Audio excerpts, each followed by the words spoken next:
Hi again, another trigonometry question solving for the angle x between 0 and 2 pi.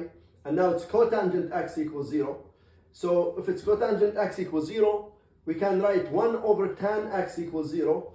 Or instead, it's better to write tan x equals 1 over 0. And that's the same thing. Now, dividing by 0 is not allowed. So 1 divided by 0 is undefined.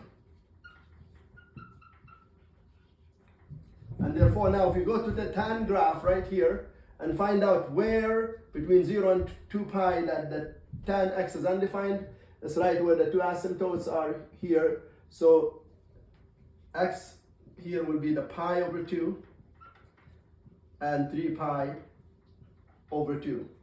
And that's the solution for this question. As always, thanks for watching. Till next time, bye-bye.